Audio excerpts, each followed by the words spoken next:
Dzina la Tate ndi la Mwana ndi la Mzimu Woyera. Amen. Ndikulandireni sotu abale ndi alongo pano pa Tiyankhuleni Ambuye. Tili mkatikati mwa chikondwerero cha Pasaka ndipo tafika mulungu wachiwiri wa nyengo ino ya Pasaka. Lero ndi lolemba pa 28 April chaka cha 2025 ndipo mawu athu oyamba akuchokera m'buku la Ntchito za Atumwi mutu wa 4 ndime ya 23 kulekeza 31. Amene akutiwerengera mawu oyamba ndi a Samuel Kamzati Samora kuchokera mu diocese ya Cape Town mdziko la South Africa. Ndipo mthenga wabwino ndi monga adalembera Yohane Oyera mutu wa 3 ndime ya 1 kulekeza 8. Amene akutiwerengera mawu a mthenga wabwino komanso kutigawira mawu ndi Reverend Father Francis Damaseke kuchokera ku St. Peter and Paul na Tenje Parish mu Archdiocese ya Lilongwe. Tiyeniso abale ndi alongo tsiku la lero tisinkhe limodzi Ambuye sakuti tibadwenso mwatsopano pamene akucheza ndi Nikodemo. Mawu a m'buku la Ntchito za Atumwi. Petro ndi Yohane atapasulidwa adapita kwa anzawo nawasimbira zonse zimene akulu a ansembe ndi akulu ena a Ayuda adawauza. Pamene iwo adamva zimenezi, onse adayamba kupemphera ndi mtima umodzi.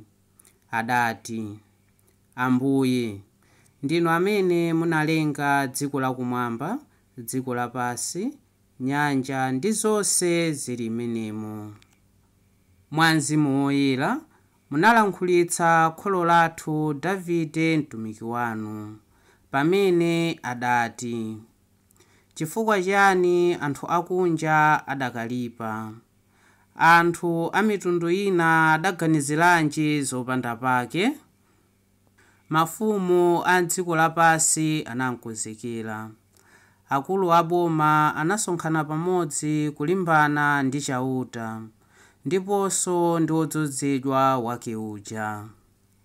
Zoonadi, Herode ndiponso Pilato anasonkhana mu mzinda muno, pamodzi ndi anthu akunja, ndiponso ndi anthu a Israeli, kuti alimbane ndi Yesu mtumiki wanu wopatulika, amene munadzoza. Motero iwo adachitadi zonse zija zimene inu mudakonzeratu kale, mwa mphamvu zanu ndi nzeru zanu kuti zichitike. Ndiye tsono Ambuye, onani zimene akutiopsezazi, ndipo mutithandize atumiki anufe, kuti tilankhule mawu anu molimba mtima ndithu. Tambalitsani dzanja lanu kuti anthu achire, ndipo pachitike zizindikiro ndi zozizwitsa m'dzina la mtumiki wanu wopatulika. Atatha kupemphera, nyumba imene anasonkhanamo ija inayamba kugwedezeka. Onse anadzazidwa ndi Mzimu Woyera, nayamba kulankhula mawu a Mulungu molimba mtima. Mawu a Ambuye. Tithokoze Mulungu. Ambuye akhale nanu. Mawu a mumthenga wabwino monga adalembera Yohane Oyera. Ulemu kwa inu Ambuye. Pa nthawi yomweyo munthu wina wa mgulu la Afarisi dzina lake Nikodemo, mkulu wa Ayuda, anadza kwa Yesu usiku. Adauza Yesu kuti, aphunzitsi, tikudziwa kuti ndinu mphunzitsi ochokera kwa Mulungu, pakuti palibe munthu otha kuchita zizindikiro zozizwitsa zimene inu mukuchita ngati Mulungu sali naye. Yesu adati, ndithu ndikunenetsa kuti ngati munthu sabadwanso mwatsopano sangauone ufumu wa Mulungu. Nikodemo adamfunsa Yesu kuti, kodi munthu angathe kubadwanso bwanji atakalamba kale? Kodi nkukalowa m'mimba mwa mayi yake kuti akabadwe kachiwiri? Yesu adati, ndithu ndikunenetsa kuti ngati munthu sabadwa mwa madzi ndi mwa Mzimu Woyera sangathe kulowa mu ufumu wa Mulungu. Chobadwa mwa munthu ndi thupi chabe, koma chobadwa mwa Mzimu Woyera ndi mzimu. Usadabwe mmene ndakuwuza kuti muyenera kubadwanso. Mphepo imaombera kumene ikufuna, ndipo umamva kuomba kwake, koma sudziwa komwe yachokera kapena kumene kupita. Chimodzimodzi munthu aliyense amene wabadwa mwa Mzimu Woyera. Mthenga wa Ambuye. Ulemu kwa inu Ambuye Yesu Kristu. Abale ndi alongo, tikunena kuti we are Easter people. Ndife anthu amene nyimbo yathu ndi haleluya. Inde tikudziwa kuti pakatikati pathupa tili anthu achisoni popeza kuti mtsogoleri wa mpingo anatisiya sabata atha yomweyi alowa m'manda apapa, ndipo posachedwa patikhala tikuyembekeza makadino akukhalirana pansi kuti atapemphera apange dongosolo monga zidalili ndi apostoli aja apeze mulowa m'malo wa apapa Francis. Mzimu wawo uzusa ndi mtendere. Chanzeru chimene tingachite ndi kumapempherera komanso kugwiritsa maphunzitso amene adatiphunzitsa kuti ife pamene tikuperekezana pa ulendo wa chiyembekezo umenewu tikafike kumene iwo ankalakalaka kukafika. M'mawu oyamba tikuona Petro ndi Yohane amene amasulidwa kumene ndende akupita tsopano kukayankhula ndi azibale awo ndi ophunzira anzawo ndi anthu amene anali kuwatsatira kuti zimene zachitikazo ziwalimbitse mtima. Ndiye chosangalatsa pamene Petro akuwalimbitsa mtima anthu aja akufotokoza kaye mbiri ya kumene achokera. Tisaiwale Mulungu adalenga dziko lapansi, tisaiwale Mulungu adalenga dziko lakumwamba, tisaiwale Mulungu adawombola makolo athu m'chipululu muja, adatulutsa mu Egypto, adathandiza m'chipululu muja. Tisaiwale kuti Yesu Kristu adauka kwa akufa. Chimenecho chikuwapatsa chiyembekezo kuti ngakhale mavuto azikumana nawo akudziwa kumene akuchokera. Si akungodziwa kumene akuchokera, akudziwanso kumene akulowera. Inu ndine nthawi zina timataya mtima. Kutaya mtima ndiye umunthuwo, koma timataya mtima mosatonthozeka mwina pakuiwala kumene tikuchokera. Kumene tikuchokera ngati mpingo, kumene tikuchokera ngati dziko, kumene tikuchokera ngati banja, kumene tikuchokera ngati wansembe. Mwinanso chifukwa cha zimenezo ndimayiwala kumene ine ndikupita. Petro akuwalimbitsa mtima anzake. Andi timva mtsogolo muno kuti nthawi zonse atumwi amenewa akakumana ndi mavuto, chifukwa ichi ndi chiyambi chabe cha mavuto osiyanasiyana amene akukhala akukumana nawo. Koma nthawi zonse akakumana ndi mavuto chimene akumachita ndi chani? Nde akumagwada, nde akumapemphera. Timva nkuja lino kunena kuti ngakhala atapemphera zitseko za ndende zokha zimangozitsegukira. Abale ndipafuna nditsindike chinthu ichi. Mupemphero sindimakhalamo ndekha, mupemphero simakhalamo nokha. Nchifukwa chake timanena mobwereza kuti mpingo ndi umene uli pasi pano, mpingo ndi umene uli kumwamba, mpingo ndi amene adafika kale pamaso pa Mulungu. Every time we are at mass, we are joined by angels, we are joined by the saints. Ndithu ife timapanga participate, chipembedzo cheni chimachitika kumwambako. Ife timangotenga nawo gawo, ndi achina Gabriel amakhala nafe, achina onse oyera aja amakhala nafe. Chimodzimodzi pamene inu mupemphera panokha mmakhala kuti gulu la angelo lakupangani surround, mmakhala kuti gulu la angelo likupemphera nanu. Nchifukwa chake nthawi zonse tizikhala anthu olimba mtima pamene tili pamaso pa Mulungu mpemphero. Brothers and sisters, in prayer we are not alone. Nchifukwa chake pamene tipemphera mozikhuthula moona timadzadzidwa ndi Mzimu Woyera. Koma mwina nthawi zina sitimatha kuona kuti Mzimu Woyera akupanga bwanji operate m'moyo mwathu. Kawiri nchifukwa chonena kuti sitibadwanso mwatsopano. Lero Ambuye Yesu akumuwuza Nikodemo kuti chofunikira nkubadwanso mwatsopano. Nikodemo khala munthu wachikulire, munthu amene anali ndi ulemu wake, akuwafunsa Ambuye Yesu mafunso osiyanasiyana pa zinthu zimene iye mwini sanali kumvetsa. Ndimafuna kuti ndi nkhani ya Nikodemo pamene tikukondwera Pasaka yathu tionenso zinthu zina izi. Choyambirira nchonena kuti Always seek the truth even where it is uncomfortable. Nikodemo anali mmodzi mwa Afarisi. Osangoti mmodzi mwa Afarisi. Anali ndithu mphunzitsi wamkulu wa Chifarisi. Ndipo Afarisi tikumbukire moyo wawo wonse wakhala opanga tanso olimbana ndi Ambuye Yesu, omatsutsa Ambuye Yesu. Chilichonse Ambuye akanena ichi iwo atsutsa. Koma chimene tikuona ndi chani? Nikodemo akudzichepetsa, Nikodemo akulowa mu mdima, Nikodemo sakutengera kunena kuti iyeyo ndi Ambuye Yesu kapena ndi mtundu wake kapena ndi gulu lake la anthu amaona motani. He is seeking the truth even where it is very uncomfortable. Ino ndine tisamachite mantha kufusa mafuso, tisamachite mantha kuphunzira regardless of our status. Anthu ena ngakhale chikatolika sitimachimva kukoma kuti tifufuze nkhani yake, timachita manyazi.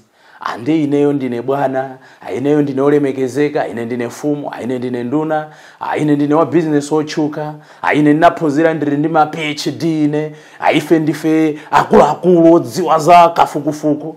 Ndi tikafuse funso lonena kuti chifukwa chani pamisa amatsa makandulo. Tikafuse funso chifukwa chonena kuti chifukwa chachani pamene pachitika nsembe ya misa pamakhala chopereka ngati nsembe chimene ansembe amatenga m'malo mowapatsana amalira. Ndikachita ofunsa zimene zija. Chifukwa cha chimenecho timakhala anthu onyinyirika, timakhala anthu osamvetsa, zotsatira zake chikatolika je sitimachimva kukoma, zotsatira zake chipembedzo chathu chimangokhala out of routine. Nikodemo akutionetsa kuti always we must seek the truth. Pamene sitikumvetsa kandi mudziko, kandi mu mpingo, kandi mbanja, kandi mu nsembe, pena pali ponse pamene ndipezeka. Ndipo chachiwiri, it's okay to start in the dark. For faith doesn't begin in quiet places. Tikuti ndizomvetsetseka ndithu kuti tiyambe ulendo wa moyo wathu koyambira mu mdima. Tonani Nikodemo adayamba ndi mu mdima, akuyenda ndi mdima nditi manyazi. Pamene akuyenda akukula mchikhulupiriro chake, pamene akuyenda akudziwa zoona, pamene akuyenda Ambuye akummasulira, akumthandiza kuti alandire choona chimene iye akuchisakasaka m'moyo mwake. Chimodzimodzi kati tili ndi mantha, chimodzimodzi kati kukayika, it's okay. Komano pamene tikukayikapo tizisakasaka Ambuye. Take the first step at a time. Mundimamo mutokhala malo athu osiyana-siyana mmene tabisala. Mundima mutokhala matenda, mundima mutokhala musiwa, mutokhala mu mphawi, mundima mutokhala mukusweka mtima, mundima mutokhala mmene tikuchititsidwa manyazi. Take a first step like Nikodemo. Keep on seeking Jesus. Ambuye palibe anambwezapo, Ambuye palibe amene amambweza, Ambuye palibe amene adzambweze. As long as we are seeking him in sincerity, God will reveal himself. God will come to us. God will embrace us. God will bless us. God will be with us. Ino ndine ngati Nikodemo uja tiphunzire kutenga step yoyambirira yosakasaka. Chifukwa monga so zina alili ndi zake uja ndi manena mobwereza. Tikangoenda step imodzi, Ambuye chauta ndi angelo wake amayenda ma step ankhani kubwera mbali ya ife. Ndipo chachitatu chimene ulendo wa Nikodemo kutiphunzitsa mmoyo uno ndichonena kuti faith is a journey. Funso likanena kuti am I growing? Tikatenga chapter 3 chimenechi Ambuye Yesu ndi Nikodemo, tiona kuti Nikodemo ali ndi mafunso ambiri, mwina talemekeze. Nikodemo ali ndi mafunso ambiri. Abwana amenewa, aphunzitsa amenewa anali ndi mafunso ambiri. Kodi ine ndikachite kulowa m'mimba mwa amayi anga, munthu angabadwenso bwanji? Ambuye Yesu nkumamuyendetsa. So much so that tikamafika mu chapter 7 mudzaona kuti Nikodemo wasinthiratu, wamba kuwapanga defender Ambuye Yesu. Kodi malamulo athu amati chani? Amamulola munthu kunkambira zoyipa tisanamve mbali yake? Akuwalangiza Ayuda anzake, akuwalangiza Afarisi anzake kuti aphunzire tsopano kumvetsetsa chimene Ambuye Yesu akutanthauza mmoyo wathu wa tsiku ndi tsiku. Akukula mchikhulupiriro. Tikakafika chapter 19 tikampeza Nikodemo akutenga zodzoka mafuta zonunkhiritsa za mtengo wapatali, akukadzodza mtembo wa Ambuye Yesu. Alinaulira ngulu limene limakadzodza mtembo wa Ambuye. The highest devotion. Wachoka pakukayika, wafika poteteza Ambuye, wafika pakuwakonda kumapereka chuma chake. Ino ndine moyo wathu wa Chikristu kuyenera uzikula choncho. Ndefunso limene ndingamadzifunse mu nyengo ino ya Pasaka ndionena kuti am I growing? ndikatenga chikhulupiriro changa, ndikatenga usembe wanga, ndikatenga moyo wanga, ndikatenga banja langa, ndikatenga dziko lathu, titha kudzika pa scale nkumadzoona kuti I think we are growing. Paradoxically, mona kuti ambiri mwa ife, instead of progressing, we are regressing. Tikubwerera mbuyo. Osatiso step imodzi utsogolo awiri mbuyo ayi. Ife tangokhala gear akata ikama gear ngati. Mwina ma step 7 tikungobwerera tsiku lilonse mbuyo. Nikodemo akutiphunzitsa kuti moyo wa Chikristo ndi ulendo. Moyo wa banja ndi ulendo. Moyo wa nsembe ndi ulendo. Moyo wathu wa tsiku ndi tsiku ndi ulendo. I must keep growing. Ndipo chotserezera chimene tingaphunzire tsiku la lero kudzera mmoyo wa Nikodemo, uthenga umene akutipatsa mpasaka ya chaka chino, ndiyonena kuti be willing to stand up and be counted.